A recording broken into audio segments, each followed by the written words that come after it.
Hi, everybody. This is Michelle Nicholas, your host today, along with George Shawan, the co-host. And together, we are presenting you with your first ever virtual Northeast Conference. And we are so fortunate today to have the World Language Proficiency Fellows panel discussion. On our panel discussion, we have Megan Ryan, Melissa Fleming, Maria Quintanilla, Robin Birnbaum, all facilitated by Jill Schimmel. Right, this session is being recorded. If you are tweeting or posting on social media, please include at NECTFL1 or hashtag NECTFL21 so we can see and share all of your thoughts. And now, without further ado, we're going to get started with our presenters. Thank you so much for sharing your time and talents with us. Welcome. Thank you, and thank you for being here or for watching this recording later. I'm Jill Schimmel with the Division of Multilingual Learners in New York City Department of Ed, and I'm joined by 4 of my 6 proficiency fellows, Maria Quintanilla, Melissa Fleming, Megan Ryan, and Robin Birnbaum. So thank you for being here. I wanted to start off and invite you to join us on a Jamboard. So there are 2 slides on the Jamboard, and Vinny, it might just be you right now with us. A few more folks are joining in, so thank you, Maria, for putting that in the chat. And I'd love to hear from you. What's your own personal definition of proficiency-oriented, proficiency-centered teaching? And where might you be on the educator path to proficiency? This is an amazing tool from Dr. Meredith Clark in Texas. I met her through the National Association of District Supervisors of Foreign Language, and it is modeled after the student path to proficiency. Michelle, George, I don't know, Vinny, I don't know if you've ever seen this, but I would love to invite you on the Jamboard. Again, slide 1, your own definition of proficiency-centered teaching. And then on the Jamboard for slide 2, you can take one of the little icons, one of the little shapes, and move it to where you think you are on the educator path. Take a few minutes for that. A few more have come in.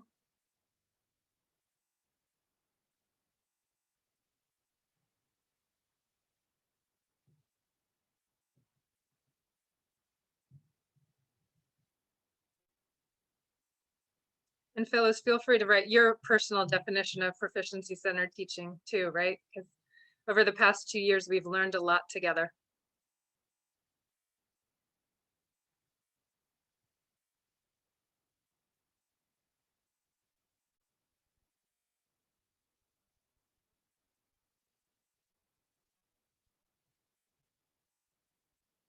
Make these bigger, great ideas.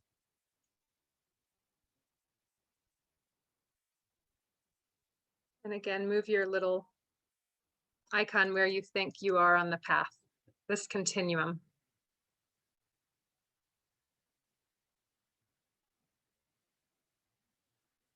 Helping students make meaning. Excellent.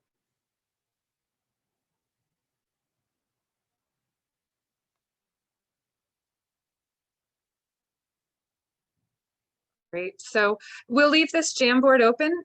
Does anyone want to unmute and share what they've written either on slide 1 or 2 if this is new to you? We're a small but mighty group, so if you want to unmute, feel free to do so. I think if I just may something that I just noticed, I think that as an educator, I may never be advanced mid because I'm always going to be learning something. I don't know.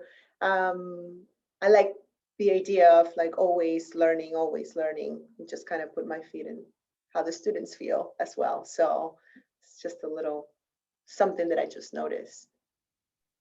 Thank you. Any others? I want to go along with what Maria said. I think as we are constantly reflecting along the journey on our pathway to proficiency as educators, you know, every year could be different in terms of our learning curve and what we're doing with our students and approaching things in a different way.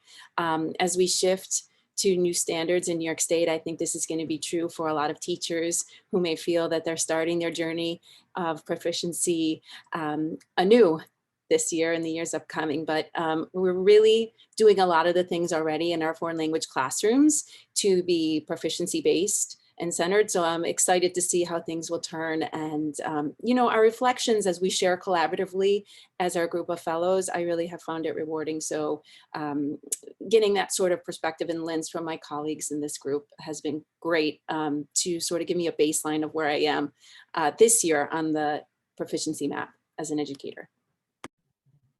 Thank you. And thank you to continue to add the Jamboard in for anyone who has just joined. So let's go back. So again, as folks join, they'll join us on the Jamboard, give their own personal definition of proficiency-centered teaching on slide 1, and then where they think they might be on this educator path, again, from Dr. Meredith Clark in Texas. So again, it's a continuum, as Robin said. We continue to learn, we're learners. We're educators, but we're learners, right? So continue to reflect on this. So I want to give a little context for the World Languages Proficiency Fellows, specifically in New York City. And we'll start in New York City, the rationale for this work. In New York City, we have an organizing framework for all we do called the Instructional Leadership Framework. And we have 3 priority areas that describe how we teach students, we accelerate their learning, and how we engage with them and engage and build on what they bring into our classroom.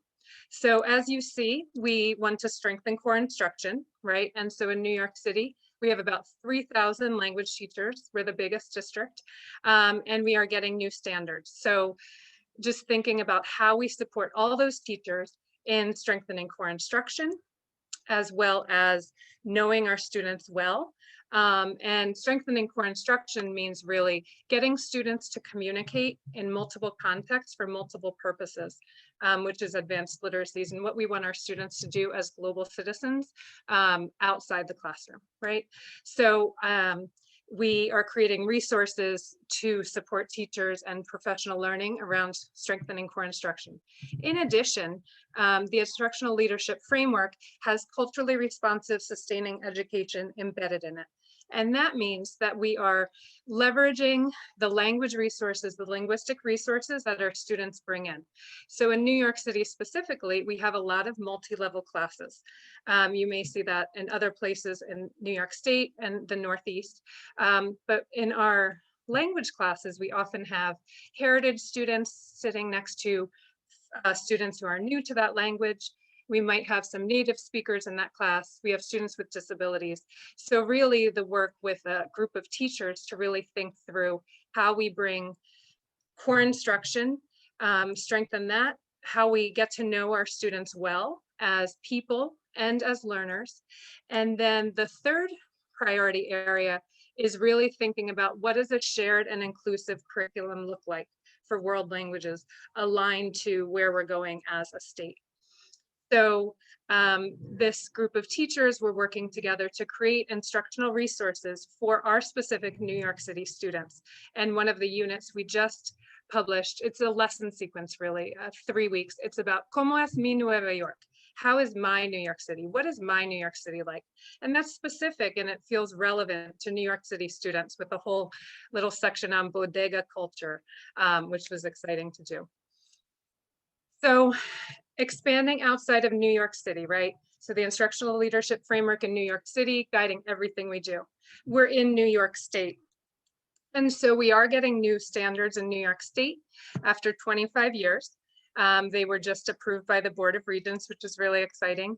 And if you look at where we're going in New York State, it's the 3 integrated modes of communication, like a lot of states have already been doing, and really thinking about how interpretive communication leads into interpersonal communication, into presentational communication. And just like we have a read, talk, write cycle that's often said on the English side, where students are reading, then they're having a text-based discussion, and then they're presenting their information in writing or speaking.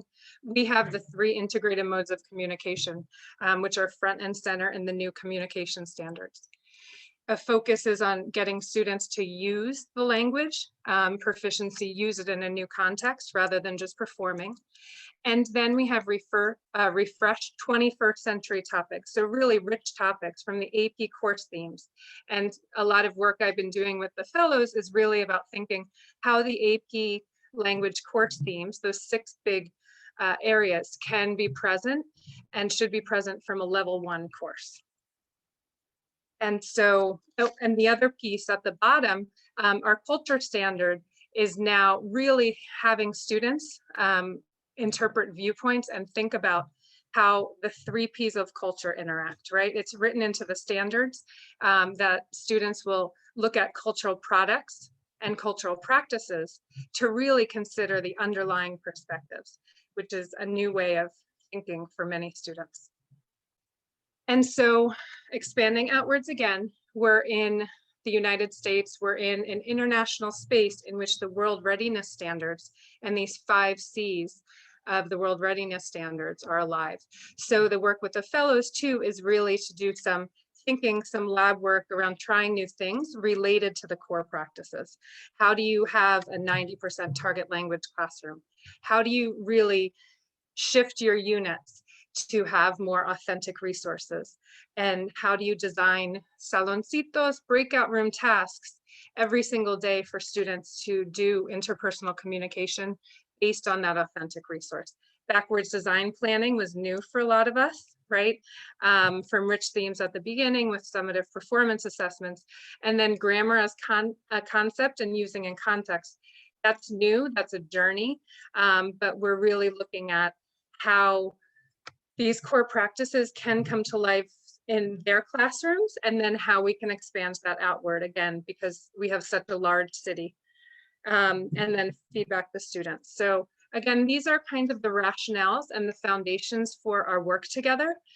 This is the 2nd year with the Proficiency Fellows, and we have 4 of them with us right now. So Melissa Maria Quintanilla is with us. She's also our virtual content specialist. And so each of them have added, if they're on Twitter, their handles: Megan Ryan at the Clinton School, Melissa Fleming at Central Park East, and Robin Birnbaum at Edward R. Murrow, and Stacy Ward from Leon Goldstein High School. So this is our 2nd year. When we talk about the goals, you know, this was all pre-COVID. So we've had to really kind of shift and be responsive to the shift to remote teaching, which has really helped us think through how do we support teachers in when the only constant is change, right? So the focus has been engaging in ongoing professional learning and coaching to understand the proficiency continuum. I think prior to this, correct me if I'm wrong, fellows, none of you had the proficiency continuum up in your classroom. You may know that it goes from novice, low to advanced, but you didn't have it front and center for your students, right? We did some in-person intervisitations, and then we're doing coaching with Leslie Grand. She's working with us. She's also doing professional learning with us.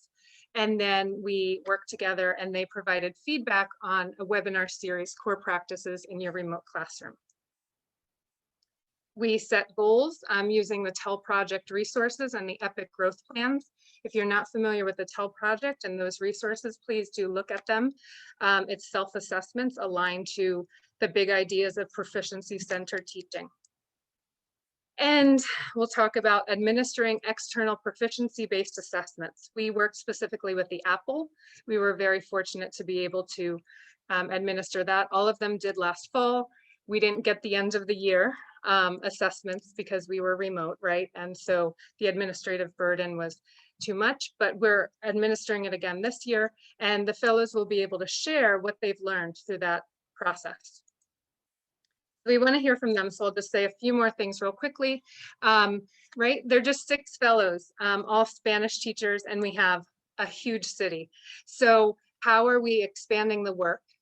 It's an ongoing process, but we're working together to create resources and lesson sequences that will model and serve as a template for the upcoming standards revisions, right? So this is an example of one of the slides, one of the first slides in one of our sequences where it's tagged with the mode, the can-do statements, these big ideas that may be new to our New York City teachers.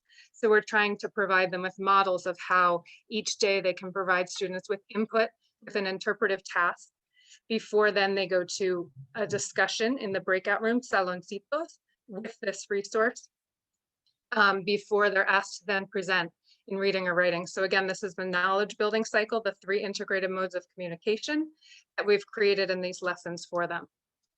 So these are backwards design lesson sequences with all the embedded resources they might need, consideration for heritage learners or for students with disabilities. So all of these things are kind of built into these lesson sequences available for New York City teachers. And Maria Quintanilla is our virtual content specialist.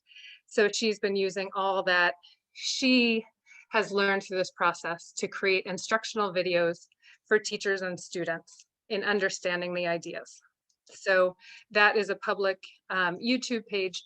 And then again, the fellows do provide feedback on things I'm working on, professional learning series. They join the professional learning, support the conversations and breakout rooms, things like that. I hope I represented your work, yes? Okay, so just a few more overarching ideas. This is from NECTFL, but the big shift is from using the language in the classroom in a very sheltered context to being able to use the language in the world. And so the fellows will share how they've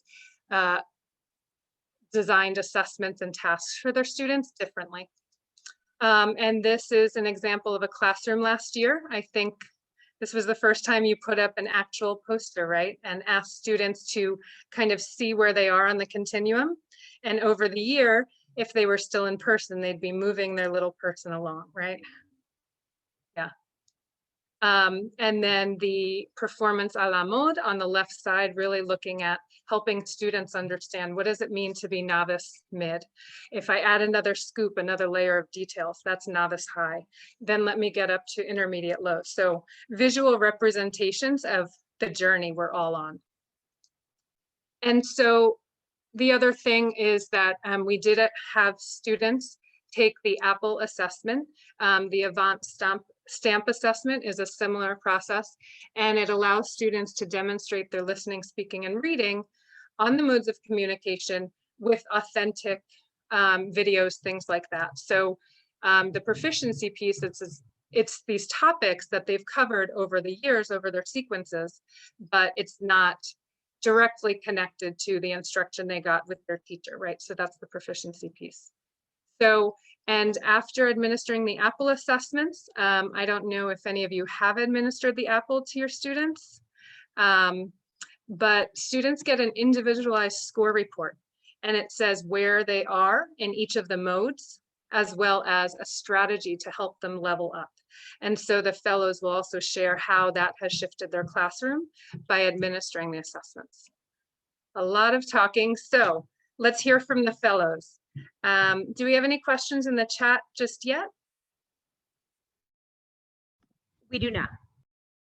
Okay, so we have some questions to start the conversation going. And then again, if you have questions, please do add them in the chat and we'll stop and we want to hear your questions, right? So, fellows, what does proficiency-based teaching mean to you? And how is it different from how you've taught before? And how have your students responded in the classroom? So Melissa, do you want to start? Yeah, hello everyone, I'm Melissa Fleming. I would say that, I mean, first off, what a wonderful introduction. There's so much information that we just went over. Just to add on with what Jill has already said, I think that proficiency for me in my classroom is really focusing on what the students are able to do and what they can do, and coming from like an asset-based approach instead of, oh man, they don't know how to conjugate ir in the present tense yet, or specific grammar points. I think proficiency is kind of overall what the students bring to the table and their language resources, and then also kind of them knowing, evaluating where they are in their language journey, and kind of knowing also like what they can do to level up along the proficiency line. I would say that the other thing that's different is that incorporating all of the 3 modes of communication into the different lessons and not just here and there, but they're kind of integrated without the unit, and an overarching theme or study that's really relevant and really engaging with the students. And that's something that's different than traditional textbooks that I have used in the past. So those are a couple things. Thank you. Who'd like to add? Feel free to jump in. Sure. Go ahead, Robin. Oh, I was going to say, Megan, if you want. Hi, my name is Robin Birnbaum. And following up with what Melissa said, I think having students look at their journey of also proficiency-based learning has been valuable. In my classroom, in the beginning of the year, I was exploring that concept with them in the form of a digital notebook.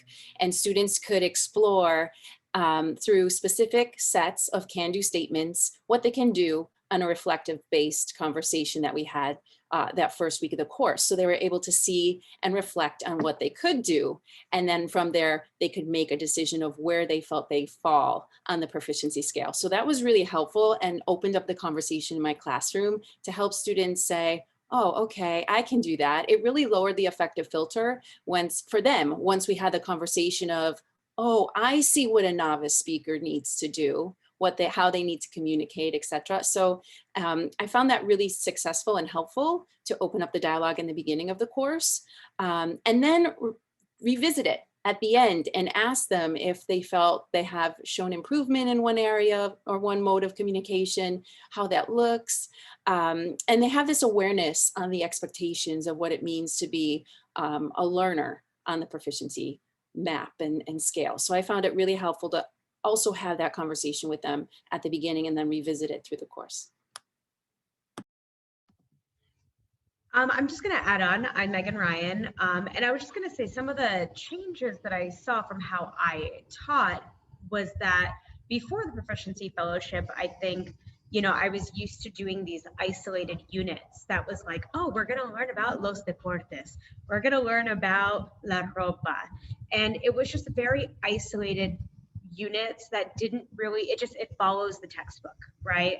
And so I think that when I joined the Proficiency Fellowship and we worked with Leslie and we worked with Jill and together to collaborate on what proficiency-based teaching looked like in our own classrooms, I think I really found this idea of, I want to use as many authentic resources as possible. I want to tailor the task rather than the actual authentic resource.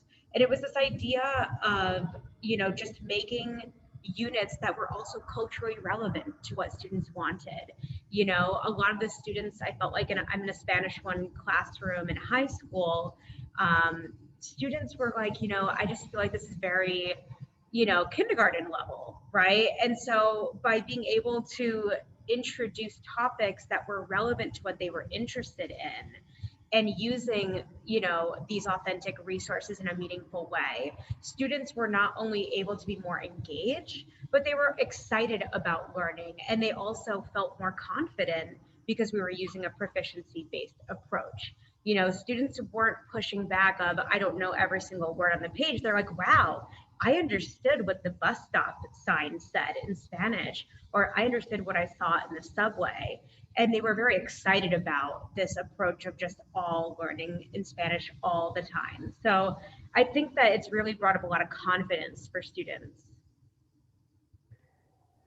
So I think my fellows just said a lot of all the things that I want to say, but I want to add on that for me, teaching a proficiency-based way just means what my students can do outside the classroom. Hence my big emphasis on performance versus proficiency. It's very easy for my students to just memorize or use index cards and get 100 in the classroom, for example. So just making that attitude adjustment, if you will, but on myself, not necessarily on the students, but on me as a teacher.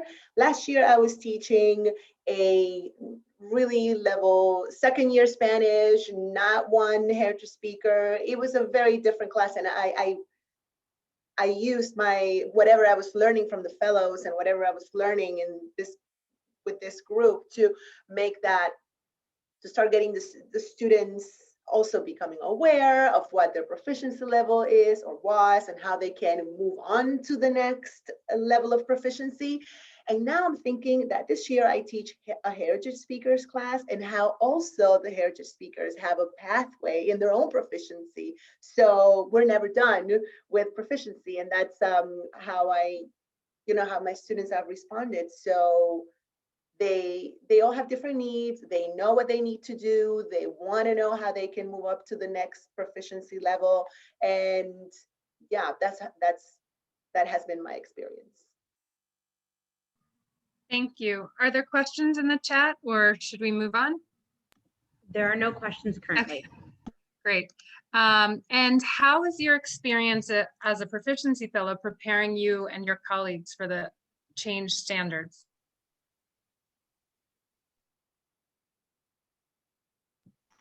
I mean, hi again.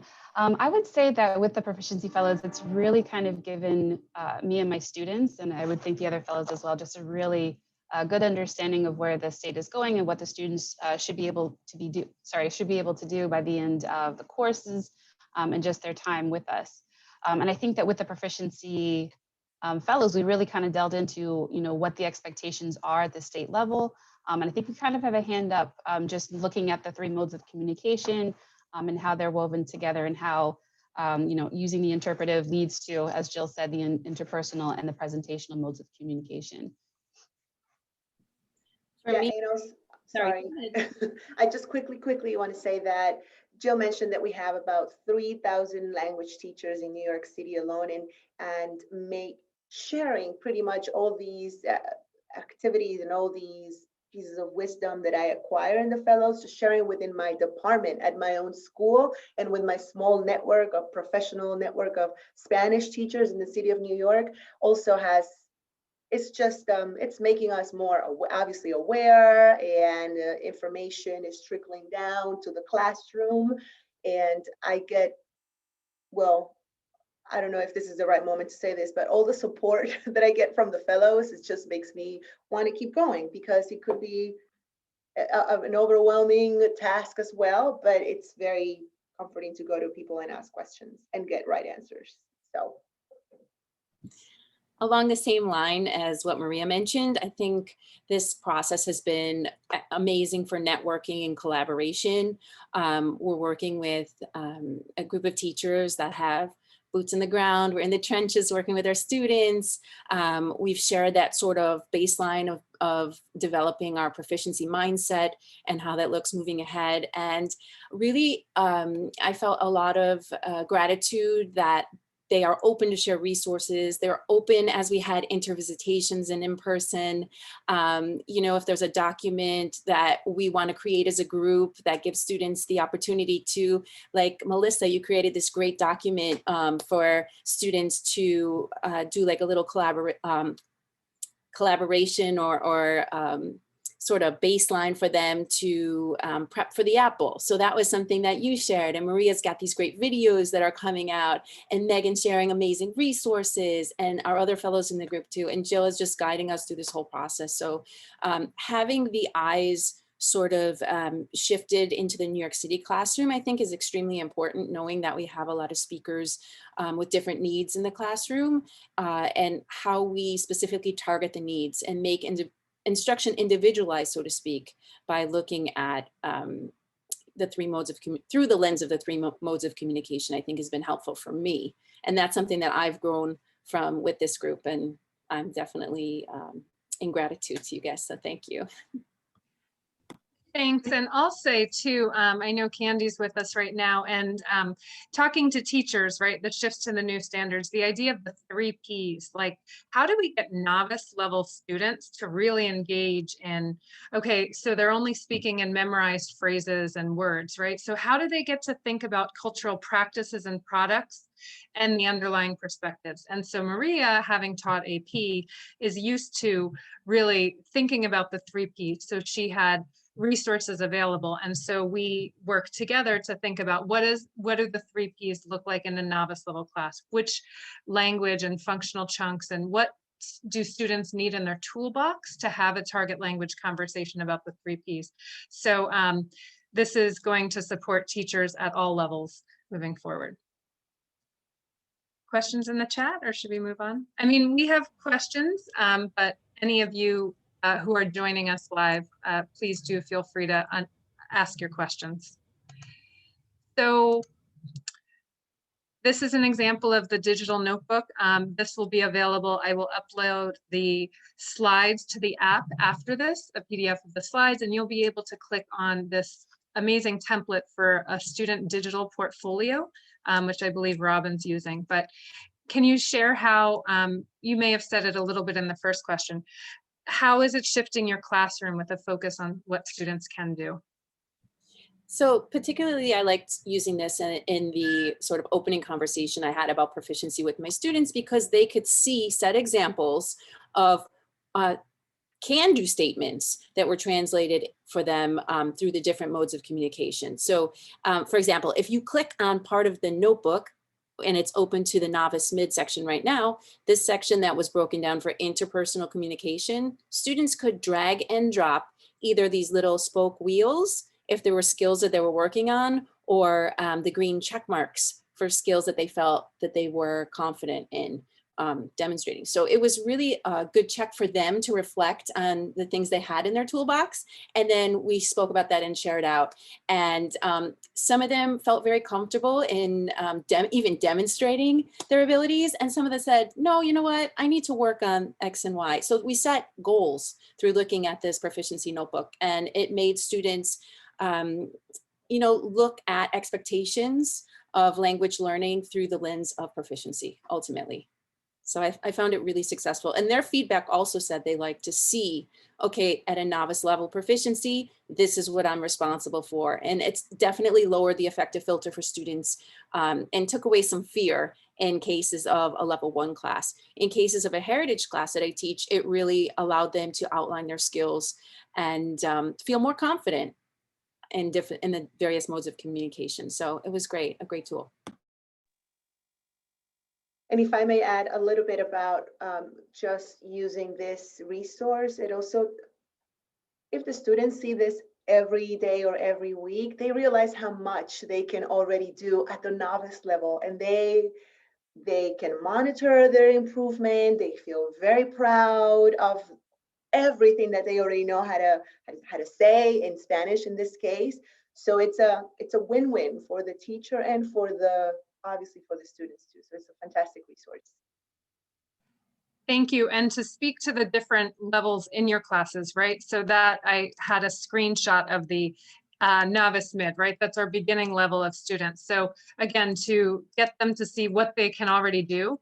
And then they go to the next page. Okay, what's next? What do I need to be able to do, right? And these are concepts and skills that they can use with any content, right? Whether they're talking about families, whether they're talking about fast fashion and how your fashion choices influence others, for example, and impact the world around us, which is a current unit we're working on.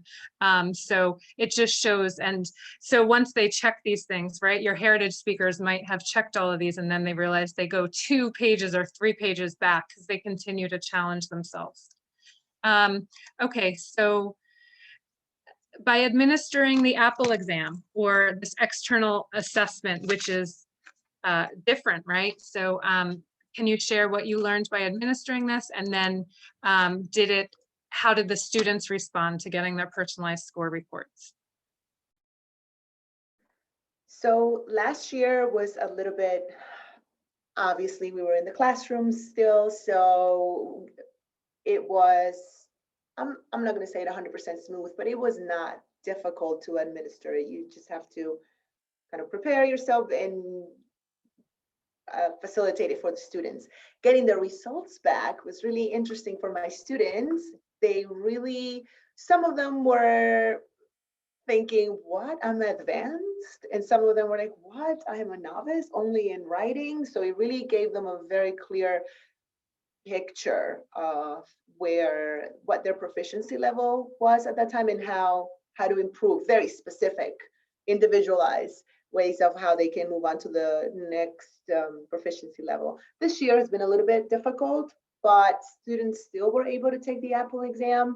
And I've learned that I have to get to know my students as people, as learners, and that, I don't want to say that I wasn't doing it before, but it's helping me to just give students specific tasks that they can do to move on to the next proficiency level. So I took it too, just to see how it was. It's really good. I'm just going to add on to what Maria said. I mean, I think that also through, taking the Apple exam for students, it really did show them specific examples of what they could do. Like, oh, if you were to go outside, you would be able to do X, Y, and Z. And that was, I felt like, very meaningful to them in a way. It was a type of feedback that I had never even thought about providing my students. And the idea that they could tell you, well, in order to improve this skill in each mode of communication, here are some examples of things you can do to build that proficiency. And I think that that was very powerful. I think my students were predominantly surprised that they did as well as they did. And it made me feel pride for them too, right?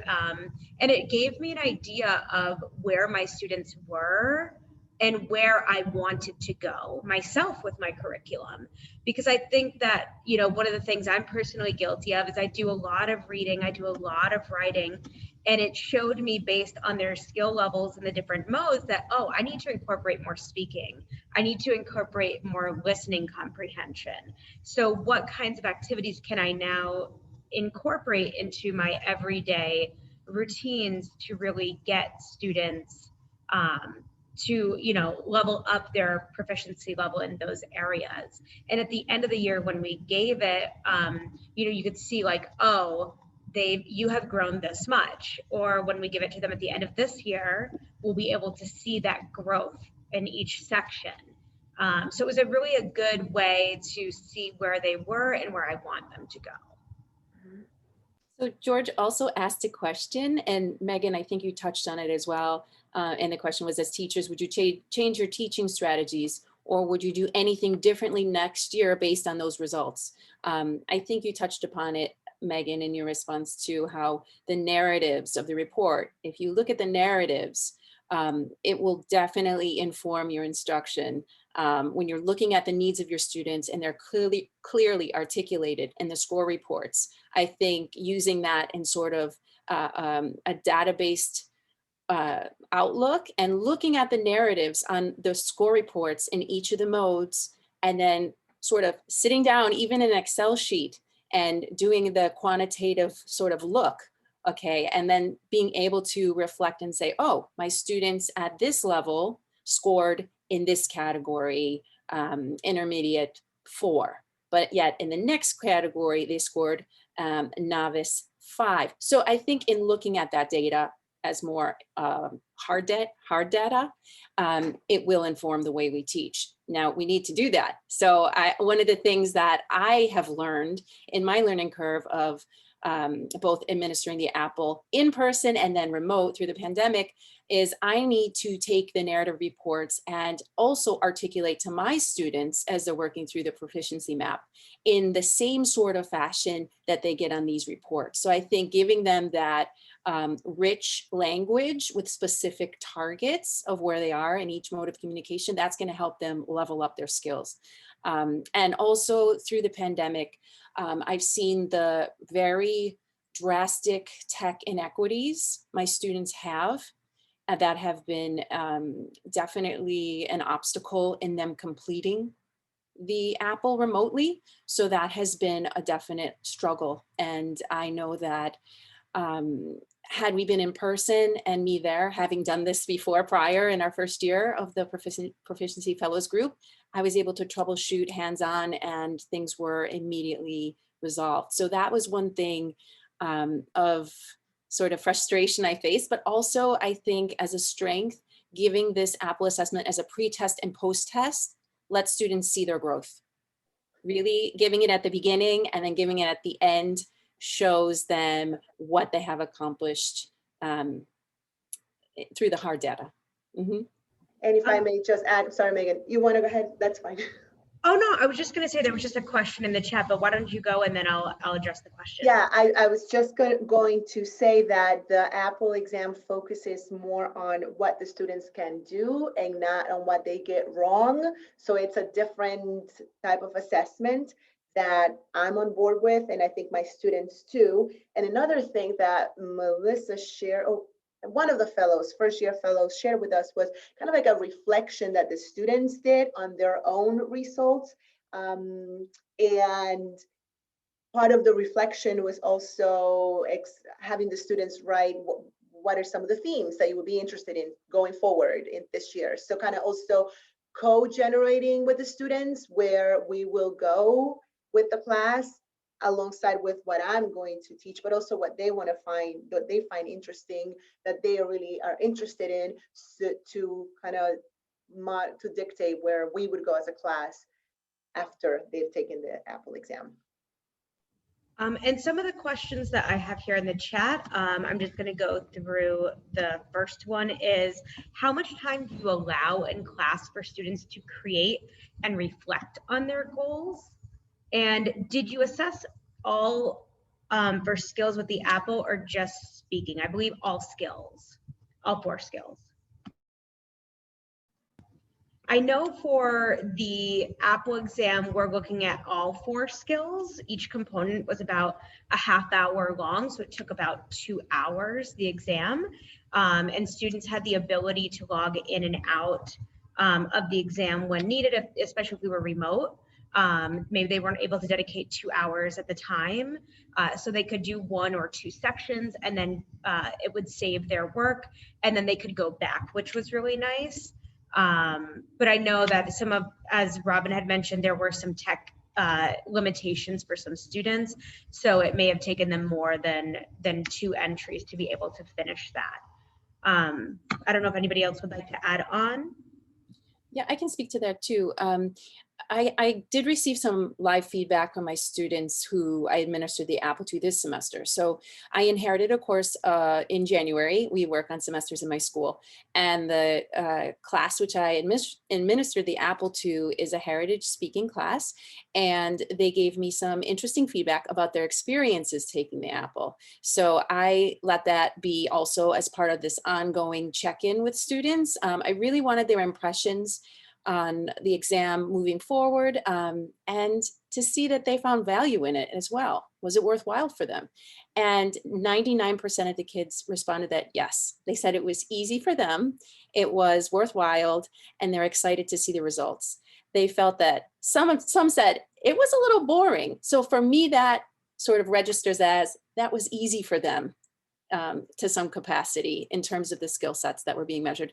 And also the inequities of tech. I had quite a few students who had much difficulty either with the AI feature, because it is, we are in full remote instruction in my school. So they had the option of taking the exam fully remote. So there is a facial scan with AI technology.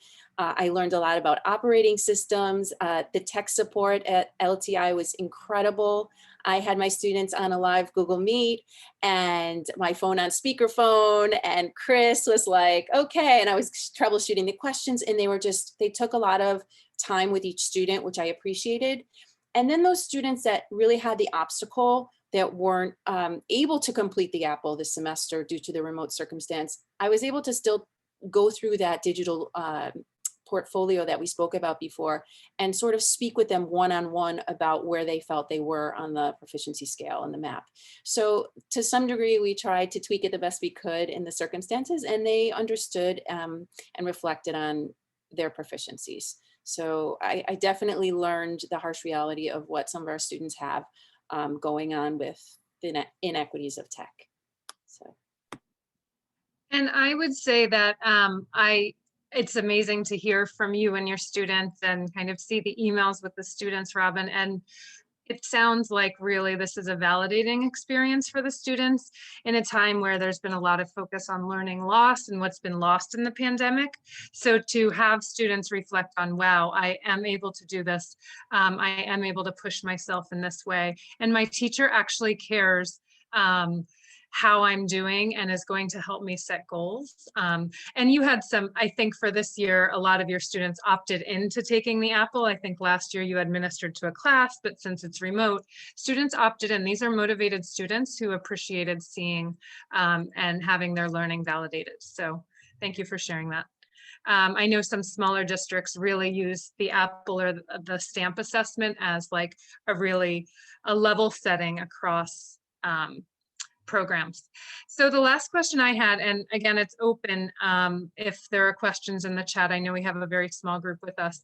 What is one next step you'd recommend for someone starting the journey and a mind shift in their teaching style?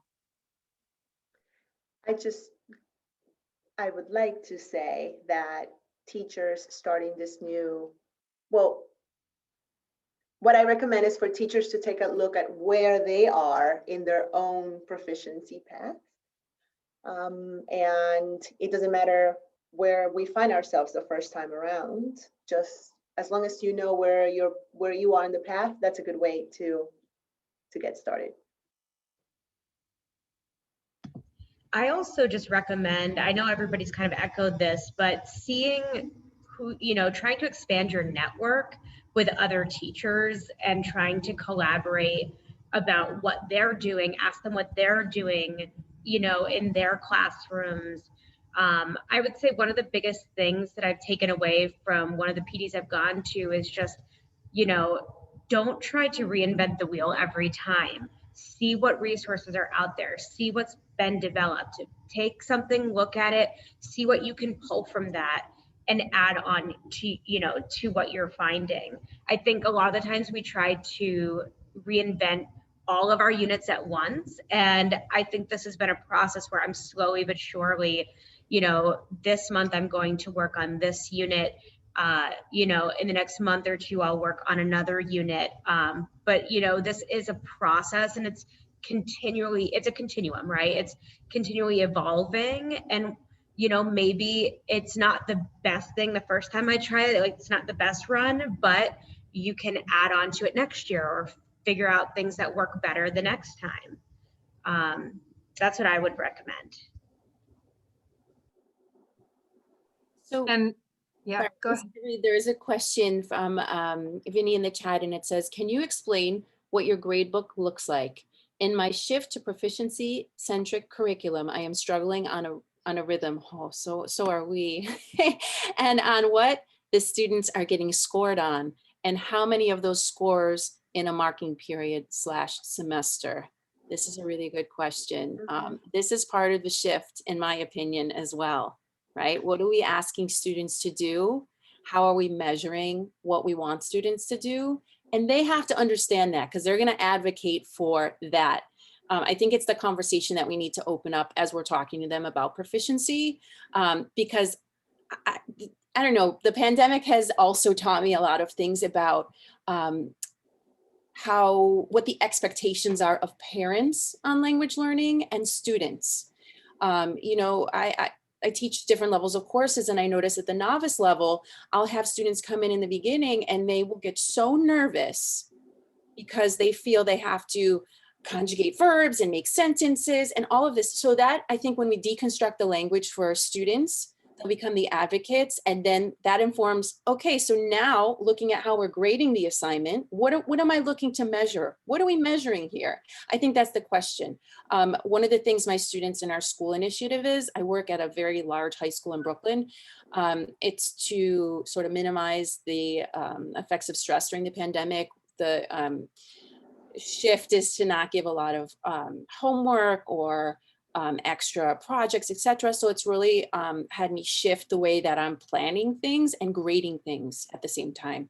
So it's really, I think it's a hand-in-hand shift when we're talking about proficiency-based teaching.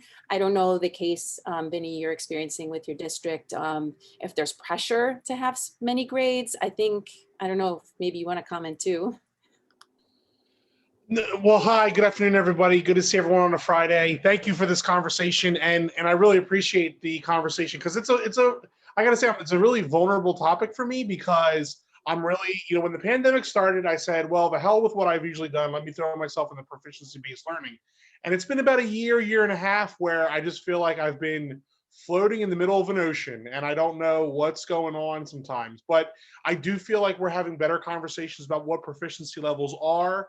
I think I've had to really work on my students with kind of programming them on what grades are. Just completing a worksheet's not a grade, right?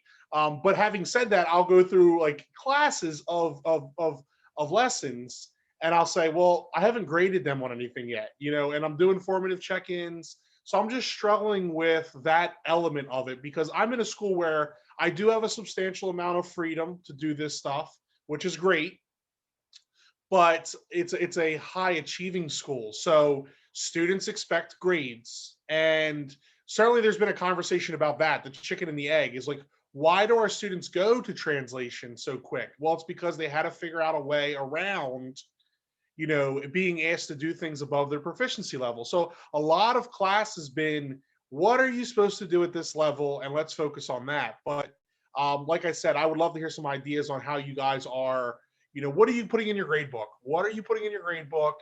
How often are you assessing? Because I'm looking on some ideas for that. Can I jump in? Megan, I know you said you were going to add something too. Can you, I don't know if you're at a fairly liberal school, can you have students elicit how they feel they should be graded based on the modes of communication and the proficiency map? Can you open up a conversation as sort of a democratic classroom and sort of this constructivism perspective of teaching and say, well, how can I assess you? What's fair?